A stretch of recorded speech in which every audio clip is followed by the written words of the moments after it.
trust in your old mother, boys. The following podcast contains spoilers for the movie The Goonies. Buckle up, it's gonna be a wild ride.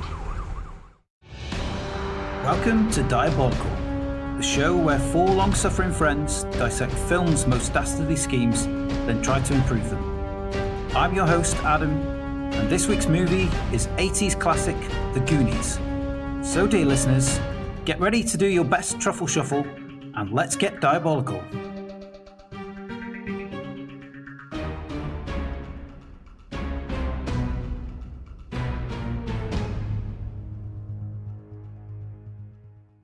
Welcome to this week's episode, and our first of a new and improved Season 2, with extra sarcasm.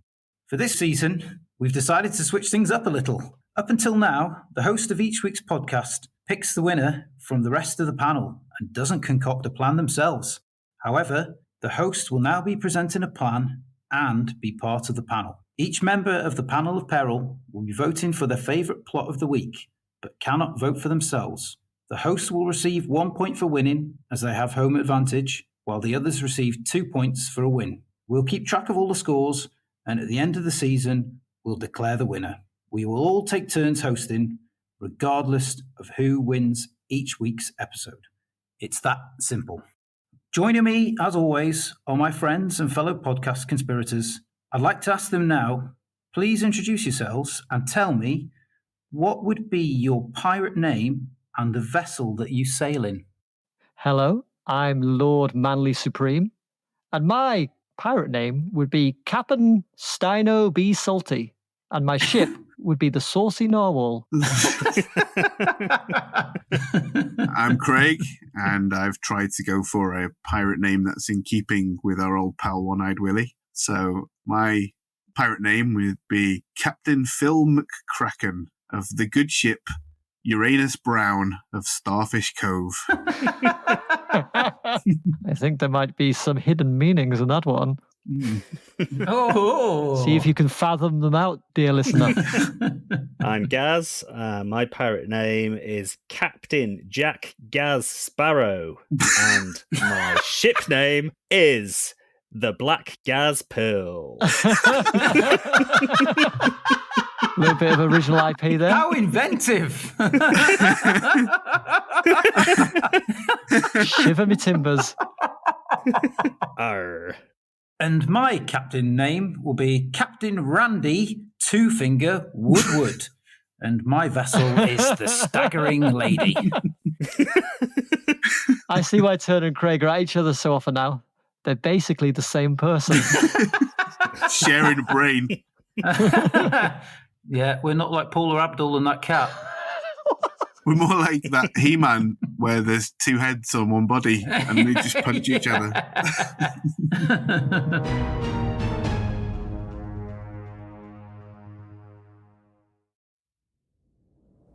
The Goonies tells the tale of a group of kids facing eviction from their home in the Goondock area of Astoria, Oregon, to make way for the expansion of a nearby posh country club. After finding an old treasure map and doubloon from 1632 in his dad's attic, Mikey convinces the rest of the gang that this is their chance of salvation, and they set off to find the treasure of One Eyed Willie. What follows is a fast-paced, Indiana Jones, James Bond-infused romp with plenty of laughs and action to boot. Released in the US on the 7th of June 1985, The Goonies was a huge success, going on to gross $125 million worldwide. It has remained a cult classic, and talks of a sequel have been both confirmed and denied over the years since. And the returning segment, sticking to its original classic formula, Yeah or Meh returns to bulldoze its way through mid-1980s movies like a knife through butter. So please can I have a yeah or meh from the panel for these notable films of 1985? Back to the Future. Yeah. Yeah. The Breakfast Club. Yeah. Never seen it all the way through. No, well, it's good. I'd say a yeah. So it's a Cocoon. Dunno. It is Brian Dennehy. Yeah, it is. Yeah, and he's wearing a yellow sou'wester. I think I'm going to say yeah. I haven't seen it for a long time, but let's say yeah. I think I liked it when I was 8. Yeah, I have fond memories as a kid watching it with my folks and stuff. Yeah. So, yeah, I'd say yeah. I used to wind up a lad in work saying his mum looked like Brian Dennehy. It's a really wind him up. Every time she came in the shop, I go, Brian's here, mate. She's looking for you.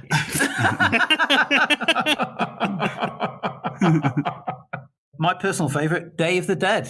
Yeah. Yeah. Yeah. Yeah, big time. Rocky IV, who I know there's a particular fan of here. Oh, yeah. Yeah. Yeah. Meh. Meh for me as well. Spies Like Us. Yeah. Yeah. Eyes Like Us. I haven't seen it. Yeah.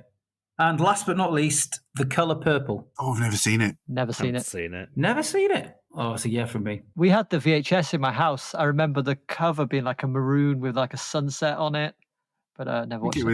was it purple? I think it was purple. It's not the colour maroon, is it?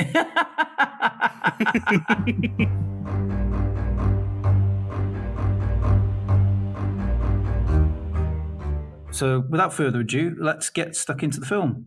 So, do we all agree that this is a seminal film of our youth and continues to carry water?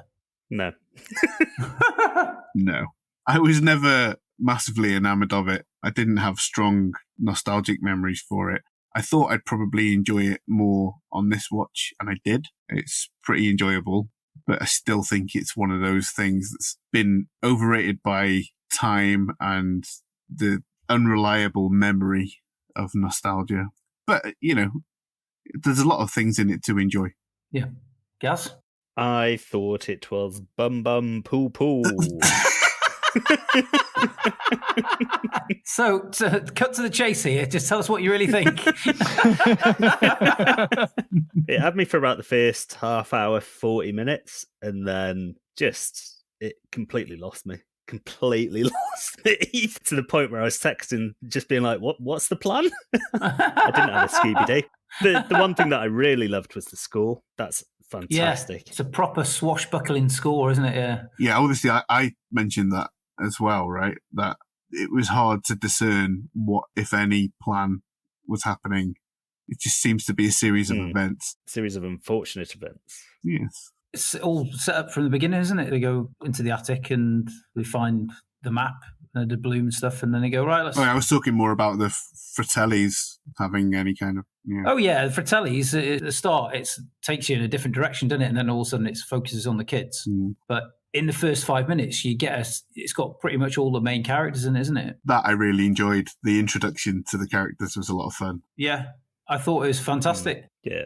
It's one of the best opening credits. I think it's up there with The Big Lebowski in terms of opening credits because you already know the characters by the time the film starts properly. Contrary to Gaz, I loved it. You know, this is one of my favorite films of all time anyway. And, you know, usually I have a problem suspending disbelief, but I think my nostalgia helps me with this one. And even though there are some big plot holes and some things where you just think, what? Yeah. My brain is already kind of able to skate over them. And it's just a wild ride for me. I love it. I bet you thought the pacing on this movie was spot on as well, didn't you? I think it moves along at a decent clip. There are a couple of sags, like in the waterfall maybe, and Yeah. like where they in the dark smooch, it starts to sag a bit there. But yeah, basically it moves on quite nicely. Yeah, I agree with you. That was always my favourite bit when I was a kid, actually. You just dreamed of getting a sweet smooch in the dark. A sweet smooch in the dark, yeah. Something about the wet cave, I don't know what that was. Don't know. My young mind couldn't process what the metaphor was there. That's got to be kind of instinctual, primeval understanding of what a wet cave is. No, but there are big plot holes. None more so, surely, than the ending where everybody, the parents, the realtors, are just on the beach for no fucking reason. Yeah. And the camera crew, what do they do there? I love it. Yeah. There's one part of that where they find the jewels, and then that's it. The dad's like, well, I'm not signing this. Not now, not ever. Not sure if they're real jewels. Just throws the paper up in the air. I love that when he throws the torn paper up in the air, it's very clear that some extra torn paper's added to what he's throwing up. Yeah. He's just been to a wedding. But the weird thing in that ending where we're on it, you know, Data mentions an octopus. Yeah. He says the octopus was so scary, but that was actually cut from the film. But Yeah. Dickie Donner decided to leave it in to get people talking. Ooh. And in a fairly recent interview before he died, someone asked him about it and he said, well, I left it in just for this reason. People are still asking me about it all these years later. Awesome. Yeah, that's clever. To add to Ben's, yeah, I love it as well. I think it's one of the movies. I think if you were to say to people, name 10 1980 movies that they're bringing up the Goonies, I think it's one of those ones that sticks in everybody's head. And I think a lot of people from, round about our age group will have very fond memories of it and still love it today. And I loved it. It's just the pacing of it, the sort of little one-liners as a kid, sort of like action film and stuff like that. It's really well conceived, really well pulled off, and I think the way the chemistry of the cast and some of the performances of the kids is brilliant. The guy who plays Chunk and his relationship with Sloth is a bit creepy at some points, but then it's just like at the end when he says he's going to go and live with him and stuff like that, it's like, holy shit, you're going to live with me now. Yeah. I say that to my kids all the time. You're going to live with me now. That's right, though, about the, name 10 movies from the 80s, it will come up. And it's kind of similar to, like, if you said to someone, name 10 murderers, probably like Fred West would come up. Similar kind of energy. You're comparing the Goonies to Fred West. Fucking hell. That's something strong. Just a little joke about naming something in the top 10 list. Or it wasn't even top 10, was it? Just 10 things from the 80s. Doesn't necessarily mean it's good, right?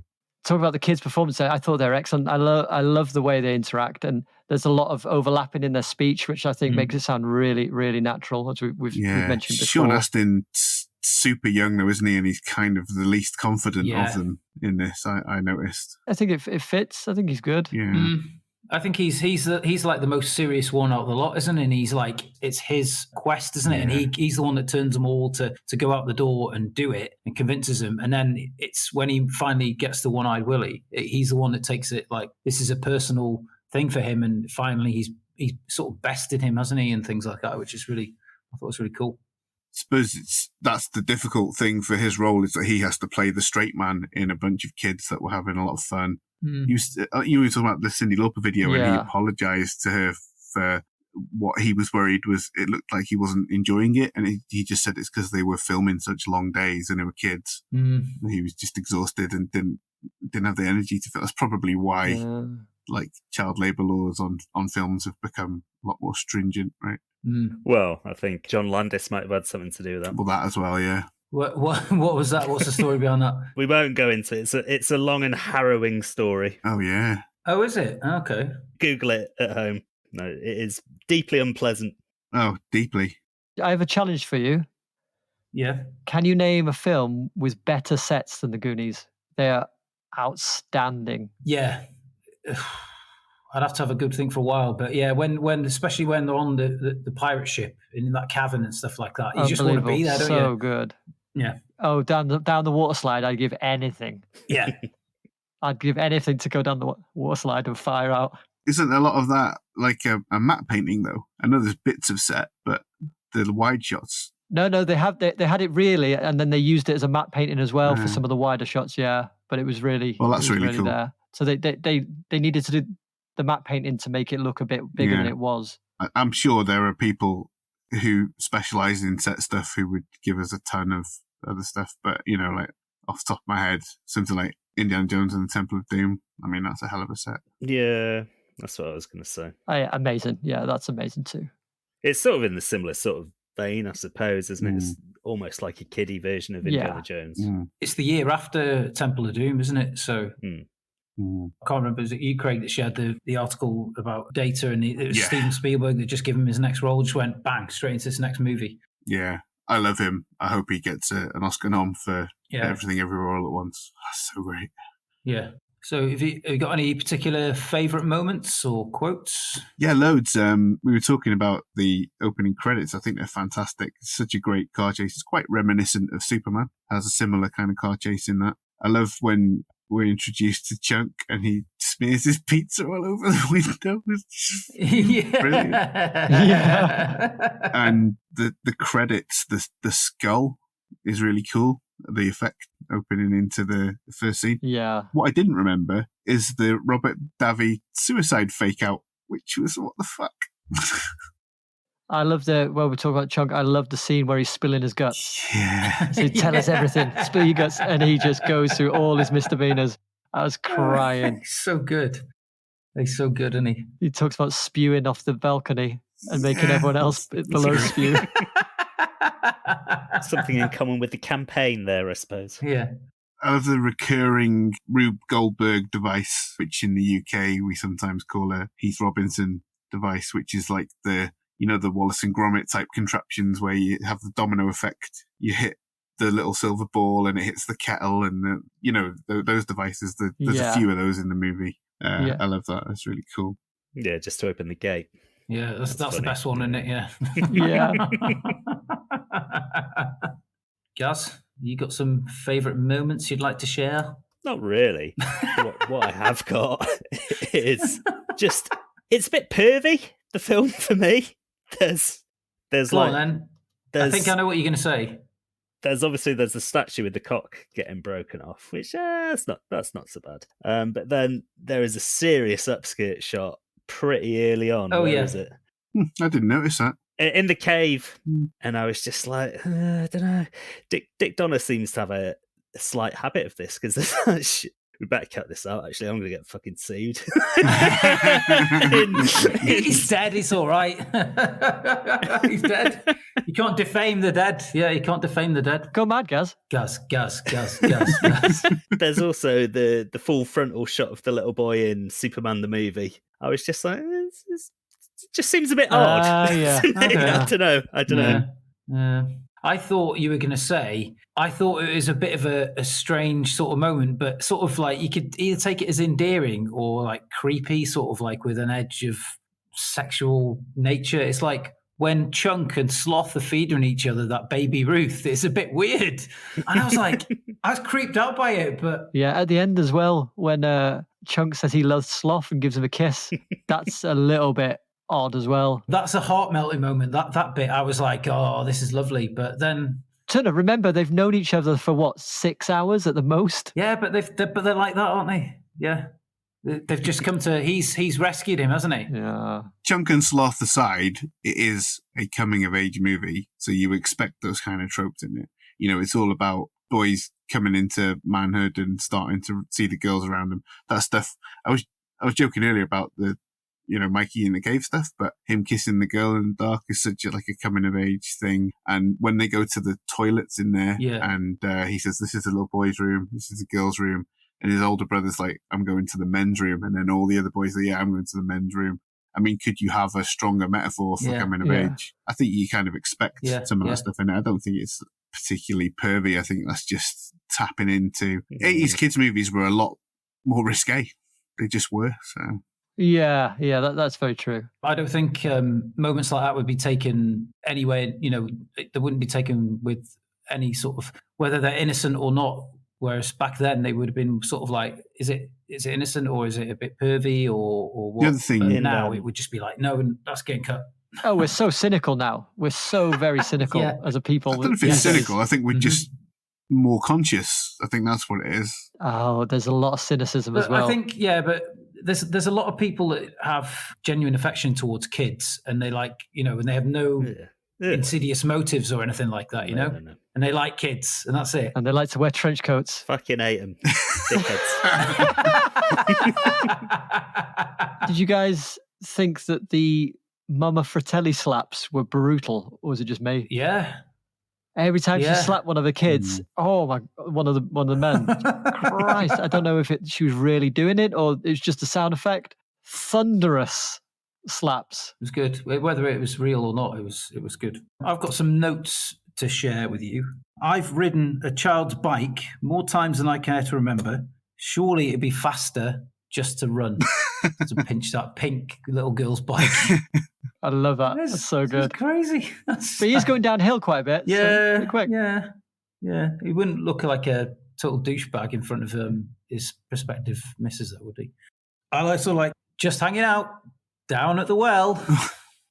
What the hell are they doing? Just hanging out, leaning on a well. Yeah. Oh, Troy. Yeah, he turns up as a funny. He's on the toilet. He's down the well. Yeah. There are some bigger plot contrivances than that. Like the kids have quite a good head start on the Fratellis down in the cave system, but they just catch up to them really easily, even though they've had to go through all the perils. Got a longer stride, haven't they? Longer stride. Yeah, that's it. Yeah. The kids are solving the puzzles, right? Which takes a bit of time, I think. But they still find like freaky places to go. It wouldn't be obvious immediately. I don't know. I thought that they got up a bit quick. Yeah. Oh, yeah. No, I agree totally. The biggest difficulty I had suspending my disbelief was Data's grappling hook, which is just some teeth on a slinky. I've got that as well. Do you mean the pinches of power?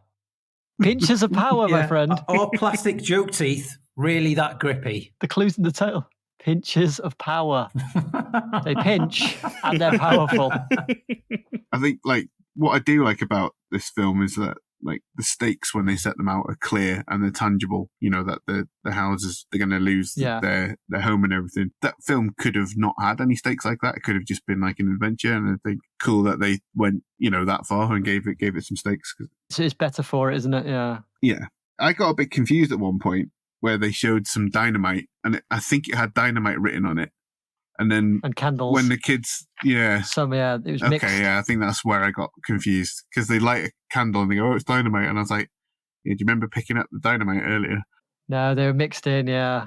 So we know they're dynamite, but the kids only see the candles. The candles in One Eyed Willie's quarters have been burning a long time as well, haven't they? Right. Yeah. Interesting. Long time. I hadn't thought about that. It must have been like going through the deck or something in time. But just set them light now. But my two biggest plot holes. The first one is that the Fratellis are going to make the kids walk the plank on the ship, aren't they? And then Sloth saves them, but then they all jump off the plank. So what was he saving them from exactly? Well, the octopus was there, and that's where the deleted scene comes. Okay. Right. And then the other one is that I know the Fratellis are stupid, but speaking of the pinches of power again, Joe Pantoliano tries to free his genitals from the teeth with a rusty cutlass. What's he doing chopping his own balls off there? I was surprised how old Joe Pantoliano was in this. I thought he'd be a lot younger than turns out he was. He was always a bit older than he looked, wasn't he? Like Christopher Lloyd. Yeah. I actually Googled him while I was watching, and he's 71 now. Crazy. So. Oh, wow. Gaz, you mentioned this before about the statue and the penis getting broken off. That coincided with my favourite line, and Mikey sees it. He goes, "Oh my God, that's my mum's most favourite piece." Yay! Oh, hey! I wonder if Martin Scorsese ever saw Goonies. I reckon he has. Bit of a theme park, isn't it? Not much of a cinema. Bit of a theme park.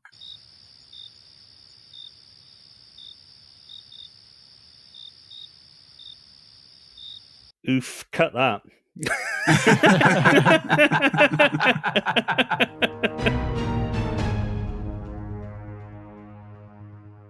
Old Manny Supreme has given us one of his favourite lines. Gaz, do you have any favourite lines? Probably not. I got nothing. I got fucko. I did actually write one down, which is just about the statue. When I'm not sure who it is. Is it Josh Brolin? Says he's going to be pissing all over you. That was it. Made me laugh. Yeah, because he fits it the wrong way around, doesn't he? Yeah. Go, Craig. Yeah, I mean, my favourite line is when they're in the well and they're saying to Corey Feldman that he can't take the coins because they were somebody's wishes. And he says, "This was my wish and it didn't come true, so I'm taking it back." That's my favourite line. That's a good one. That's good. Yeah. Can I guess yours, Turner? I think I know it. Go on then. Hey, you guys. I know you think I'm a simpleton, but I have. It's the bit where they're playing the skeleton organ. Sean Astin says, "If you hit the wrong note, we'll all be flat." That was pretty good. It's good. I missed that. It's a pretty good one. I like it. It's good. Yeah, there's quite a few, but that's my favourite one, and I'll stop at that. Not accurate though, is it? Because they weren't getting crushed; they were falling through the floor. Maybe they hit so hard that they completely flatten. Yeah, I think you recall the scene in Roger Rabbit where Bob Hoskins is crushed to the ground. That's it, exactly. Yeah, the defence rests. Do you mind if I go for my recurring feature, my favourite name in the credits? Yes, of course. Okay, here we go. My favourite name in the credits. There are two that kind of caught my eye. One was Carol Bob Johnson. Bob in brackets. I wonder how Carol Johnson has become known as Bob. That really caught my eye. Set designer. Bob. Anyway, that wasn't my favourite. That was one that caught my eye. My favourite this week was actually the caterers. 4-star catering. Not confident enough in their own food to give themselves 5 stars. Maybe they're going off the Roger Ebert scale because 4's top whack. Yes, isn't it? I was going to say Roger Ebert gave this film 3 stars out of 4. So maybe, yeah. That is funny, though. It was probably it was a shell company set up by him, more likely.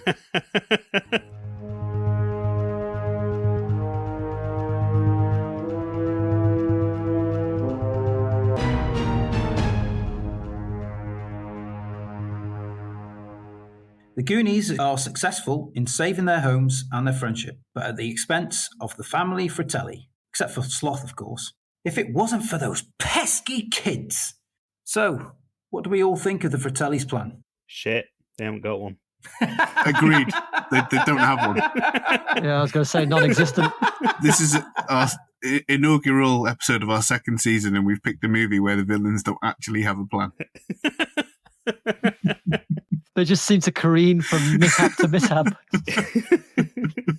Lord Manly Supreme, what did you think of the Fratelli's plot? For it being non-existent, I'm giving it 1 Florist of Broccoli. Oh, Generous. But Wow. that doesn't mean I hate the film. It just means their plan was shocking. Yeah. I'll improve it for them. Don't you worry about that. Oh, do you well? Yeah, that remains to be seen. Can we just have a minute's recognition of the mother, Mama Fratelli? As played by Rip Torn, yeah. Her name's Anne Ramsey, and she's fantastic. No, she's excellent. Telling them they're about as useful as a cock-flavoured lollipop. Yeah. She's so great. And she's also in Throw Mama from the Train with Michael Keaton and... Michael Keaton and Danny DeVito. That's right, yeah.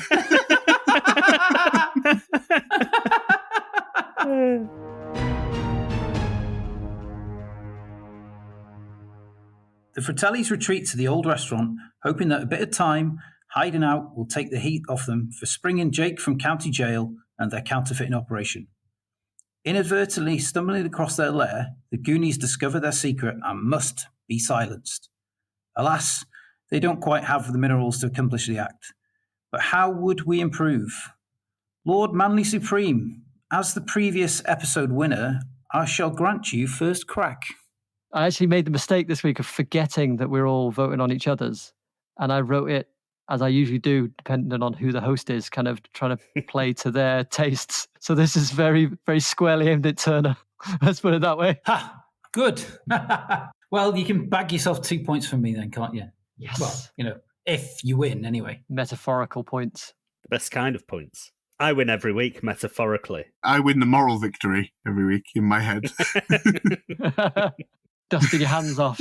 Another job well done there for me. Okay, so my family of hardened criminals has been recognised by a group of local misfits. We have to act fast or we'll end up in the slammer. And Lord knows, I'm too damn pretty for the slammer. The mistake the Fratellis made was putting Chunk in the cell with Sloth, because that was the catalyst for a relationship that led to their undoing. So with Chunk tied up in the main room, well away from Sloth, I slink off to the freezer.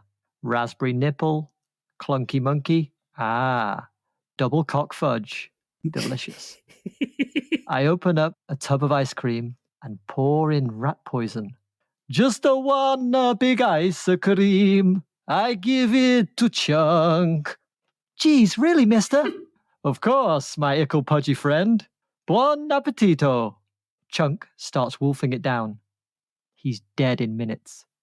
I fetch some chocolate ice cream from the freezer and smear it on Chunk's corpse. Holy shit. Don't tell the rest of it. Still fully clothed, of course. Oh, dearest brother, I call to Sloth. Fuck Would you me. like some chocolate? Sloth goes nuts for chocolate. Released from his shackles, he wolfs down Chunk. Was that good, brother? I ask. I do good. Sloth wiggles his ears independently to indicate that I have done very well. Want some more like that, brother? His ears wriggle again. I lead Sloth, who is now jonesing for child flesh, to the hole in the floor. There's more down there, even more delicious than this one, I say, pointing towards the pile of bones formerly known as Chunk. As much as you can eat. Sloth leaps down the hole, excited to satisfy his craving, and we Fratellis remain hidden in our safe house / cafe. Bellissimo.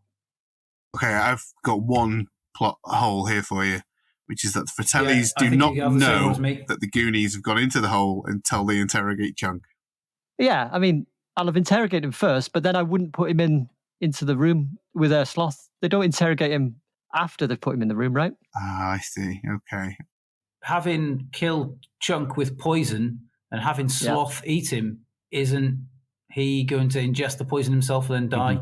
He won't eat the stomach sac. He'll eat the flesh on top. It won't have had time to course through the blood by then, so I think we'd be all right. It won't have had time to course through the blood after post-mortem. He's died, but it hasn't had time to course through his blood. How did he die then?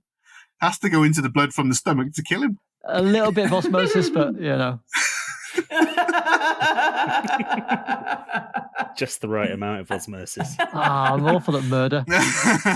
Not any Osmostata. Excellent. Any further questions? Are you okay? That's my only other question. You okay? This was fucking horrendous. I think it was the use of the word smear that sent me over the edge. Yeah, that set us all off, didn't it? Do we need to put a content warning on this episode, maybe? If you have kids who are delicious, please do not listen. Craig, do you want to go next? Yeah, I struggled with this one because of my usual process, which is to, I need to know what the plot is. And because I didn't feel like the villains had a plot, I've broken it down a bit to help me. How to rethink a diabolical scheme in 3 easy steps. 1. Understand what the villain wants. 2. Consider what tools they have at their disposal. 3. Pinpoint where their plan went wrong. So, what do the Fratellis want? Freedom. They will do anything to avoid returning to prison, except stop committing murders. What do they have at their disposal? A gun. So far, so good. So, where does it all go wrong? The Goonies. On the face of it, a tough nut to crack. So, you have to go deeper. What else do they have at their disposal? Each other. What else do they want? To be together.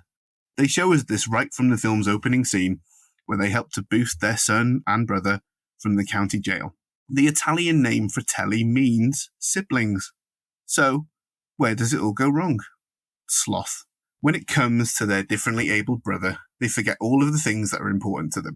Family, freedom, felony murder. So, how to solve a problem like Sloth? Too late to undo the mistakes of the past. They need to make it up to him now. So what does Sloth want? Companionship. He's so desperate to connect, he befriends the first annoying, whiny little prick he meets. And that annoying, whiny little prick tells us something about the world he lives in. A larger, interconnected world. So here's how it plays out. Mama Fratelli shifts impatiently in the driver's seat of the family Jeep Cherokee XJ. The muscles of her left arm flexing beneath a tattoo which reads, Son. Her noodle-armed, bumbling child Francis jumps into the passenger side and cocks his M1911A1 handgun. His fruity, opera-loving older brother saunters down the steps of the Clatsop County lockup. They are weak, she thinks. And her son Lotney, the one they call Sloth, is strong. Perhaps she will have need of him soon. After all, they can't hole up in the Astoria Lighthouse Lounge forever. Perhaps they should unshackle Sloth and leave him as a surprise for the feds who will inevitably show up. But the big lug is too kind-hearted to kill for no reason, so we must give him something to protect. In nearby Portland's Chinatown district, there is an exotic pet store. Perhaps we can find his adorable namesake. Yes, she thinks. If we buy him a baby sloth to protect, he'll crush those feds and give us time to clear the state lines while their colleagues descend on their old hideout. What they find within is far more exotic. The clerk tries to warn them. Last year, his uncle in Pennsylvania sold one of the creatures to some idiot who bred them, and they terrorized the whole town. And recently, right here in Oregon, a chubby kid ignored the warnings and put his in the bath. They narrowly avoided an incident, thanks to the fact that the kid had eaten all of the food in the house long before midnight. After robbing the pet store, the Fratellis return to their hideout, and after dealing with the first feds who show up, Mama leaves Sloth with his mogwai and enough baby Ruth bars to feed an army. She tells him that she and his brothers need to run some errands, and they'll be back around 1 a.m. Make sure to feed your pet around that time. That night, the FBI receives an anonymous tip-off, and agents descend upon the lighthouse lounge. The first few are torn to shreds by gremlins, but one gets off a shot, and green blood spatters the face of the now furious Sloth. He grabs an agent and squashes his head like a ripe melon, popping out eyes and brain matter. He lurches for another, biting into his jugular. Once the fight is won, Sloth and his slightly depleted army of gremlins head for the nearby country club, where they'll find fun, food, and a nice shower room. So you may have noticed that when Chunk calls the county sheriff, the sheriff complains that last time Chunk called was to tell him about creatures who multiply when you get them wet. Yes, we understood that link there. That was very nice. Yeah, nicely segued. What's happening with the Goonies while Sloth is raining havoc with his gremlins? That's all I wanted to know. I'm fact-finding here. So the Goonies had already found the fireplace, so they were already down in there. Their adventure will be much the same, but sans the pursuing Fratellis. Chunk is still picked up by the Fratellis after escaping, but instead of taking him back to the Lighthouse Lounge where they're never going again, they just shoot him on the way to wherever they're going next and dump his body by the side of the road. Do they smear it in chocolate then eat it? No, they just shoot it. Chuck him in a wheelie bin like Auntie Donna. They're not sadists, and their brother's not a cannibal, so they just shoot him and dump him. Okie dokie. It's a humane way to do it, I suppose. This episode is well dark, isn't it? I thought mine would be the darkest, but I had no idea what you had planned. I didn't see it going this way. I thought it was going to be quite lighthearted this episode, and everybody's going to be like, oh yeah, it's great fun, blah, blah, blah. One more question. Do Mogwai exist in this world? Well, according to law, Just a yes or no? yes. Good. Okay. That's fine by me. Yeah, it was the year before, wasn't it? 1984 Gremlins, wasn't it? Yeah, and all the stuff online says that Chunk's line to the sheriff is accurate, and he's talking about Mogwai rather than having seen the movie. Yeah. And it doesn't reference the movie as a movie. The movie in Goonies, yeah. So yeah, that's legitimate, I'd say, yeah. Okay. Cool. Gaz, what you got for us? Is it invest in a good pair of scissors and stab the children to death? That is War and Peace compared to what I've arrived at here. So the first idea I had was what I like to do around the home. Kind of to amuse the family, but more to amuse myself, is to sing gibberish words along to classical music. So I was going to do that and just be like, yeah, that's my plan. Decided against that. What are your comedy lyrics to Michael Jackson, Man in the Mirror? No, classical music, you said, right? That classic piece of composition, Man in the Mirror. Like, la la la la la la la la la la. Yeah, but it's the words honk, fart, jizz, cock. The words that I use when I'm singing my classical music. Yeah, proper highbrow stuff then, yeah? Yeah, decided against that one. Then my next idea, which could have been quite funny, but also might have pissed you three off, was just to say, I'm just curious, just to play it quite straight. I'm quite curious what other ideas you might have had, and just to get an idea from all three of you, and then just to be like, okay, I'm having that for my plan. But what I've arrived at, I've written it on my note paper here, is just Mexico. Just go to Mexico. Just go to Mexico. Mexico? That's what people do, isn't it? People just go Mexico, don't they? I could have at least written out a little fun narrative when they go to Mexico. I gave you a fun narrative at the start with my different ideas for plans. That's well Mexico. Can you give us a blast of some kind of classical music with your different words in? Oh, could we not have the dance around the Mexican hat? Could you do it to that? I don't know. That's a bit too quick to fit. What about the words into. Jizz? Nessun dorma. Jizz. Nessun dorma. Cog jizz twat. It's usually stuff like cock and jizz and honk and spunk and jizz, cock and fart. Cock fart and honk and jizz and conk and cock fart. And stuff like that. I bet it's a joy living with you. It's a laugh a minute. Do you do that when the kids have sleepovers as well? Oh yeah. The mates love it. They go home and they tell their parents about what a fun guy I am. Yeah. Yeah. I love embarrassing my children. It's fantastic. Yeah. So I don't really, for Clary. Do you still wear that bow tie? You know, the one that spins? Frank Butcher.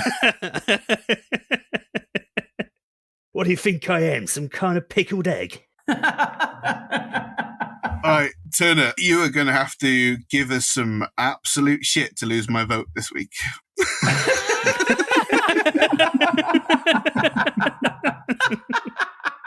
Well, hold my beer, he said. Sometimes the snow comes down in June. Sometimes the sun goes round the moon. Just when I thought the chance had passed, I go and save the best for last. Ah, the Fratellis. Good at plotting escapes from county jail and counterfeiting money, but crap childminders or child catchers or both. Absolutely no problem whacking cops or FBI agents, but a soft spot for kiddlywinks. The shame. Now they've been rumbled, what do they do with these troublesome children? Kill them! Kill them all, I say! I hear you shout. But no killing. Not yet. With their counterfeiting operation already set up and ready to go, the Fratellis set up a little counterfeiting sweatshop in the basement and put the kids to work. Operating the machine and with the help of ingenious data, they create more presses and efficient ways to produce increasingly legitimate fake dosh. Holding the kids there prevents them from saving their houses and families from the compulsory purchase order, and they are evicted and forced to leave town. However, their missing kids are a potential fly in the ointment. Having found evidence of the kids' discovery of One Eyed Willie treasure plot in the attic, a frantic search of the area is commenced over a number of days. When the sheriff eventually turns up at the Fratelli's hideout, he's met by Mama Fratelli and a generous offer. He is to keep their secret safe, and in return, he can have as much counterfeit cash as he can stuff into his pantaloons. Enough for him and any of his small local force to live a comfortable life. He doesn't refuse. As a way to close down the search for the kids, Mama Fratelli tells him the location of the body of one of the kids who slipped and fell on the little treasure hunt. One of the more useless Goonies, let's say Andy. Finding her mangled corpse on the rocks below a cliff, the authorities believe the children are lost to Davy Jones's locker. Arr, my hearties, arr. But where are they? Working in the sweatshop, producing counterfeit money. Okay. So are we cancelling this episode now? Yeah. Not being funny, but I thought at least mine was all right, wasn't it?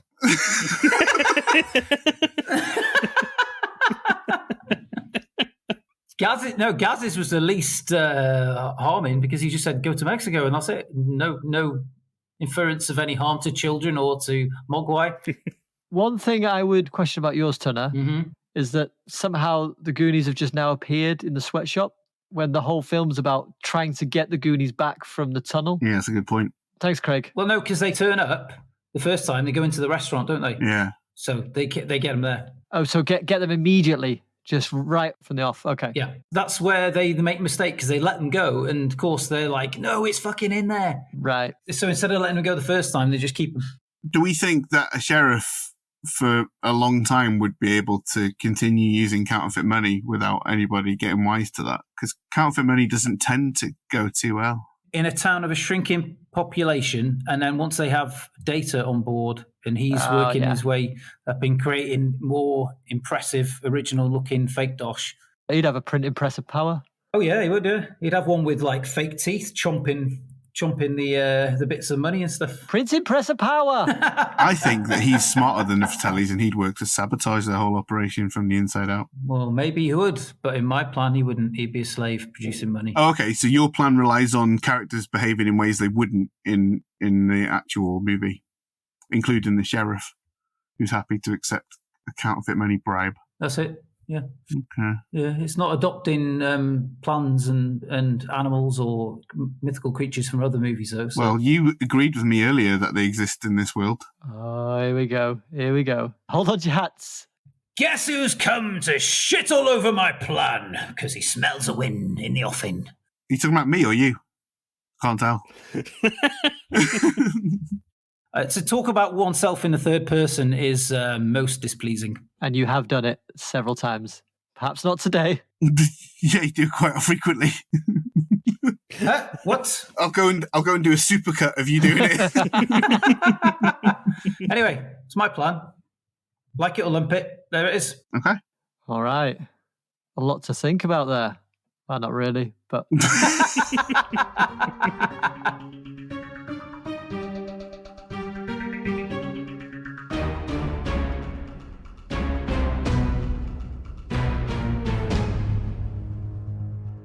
So we've heard all the panel of perils plots, and we are now all going to vote on them.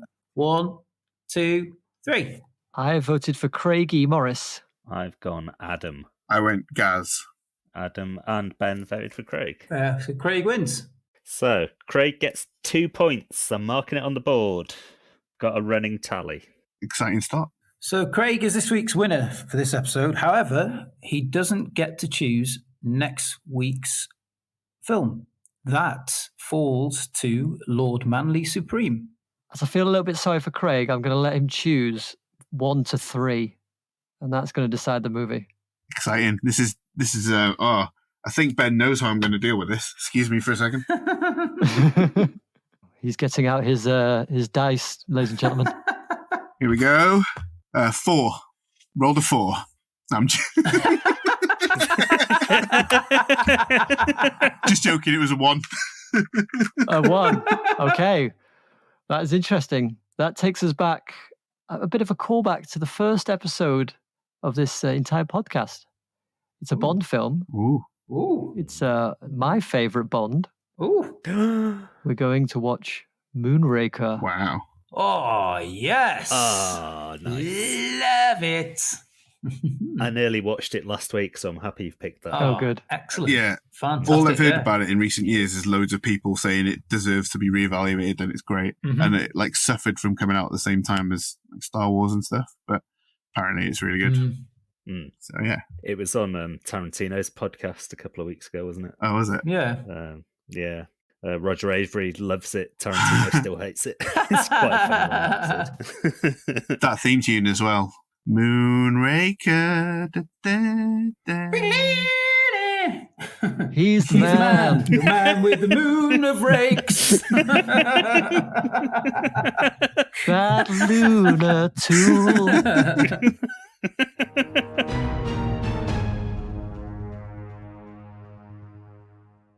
And that brings us to the end of this week's episode. Thank you for listening, and we hope you've enjoyed yourselves as much as we have. If you have, please leave us a 5-star review on iTunes, Spotify, or wherever you get your podcasts from. You can follow us across social media on @DiabolicalPod. Most importantly, if you know someone who might like the pod, please share it with them. As we all know, the gift of giving leads to enlightenment. So, until next time, dear listener, hey you guys!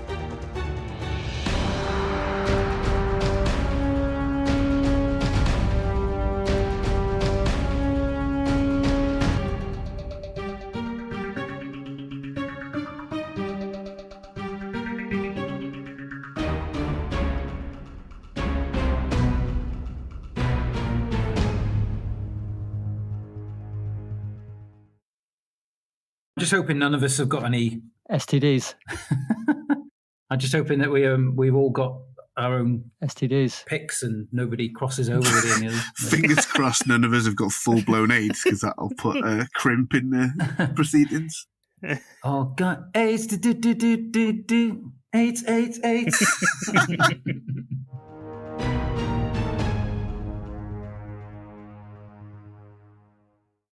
That was very nicely done, Tanner. Thank you. The explanation's really clear. Nice Cool, one. good. I was hoping it was all right. I was trying to be concise Yeah, as it was possible. spot on. And you've got a great voice too. Thank you. And you're very handsome. I would never go that far. Look at these desperate sycophants, like trying to get your vote. Already, it started campaigning.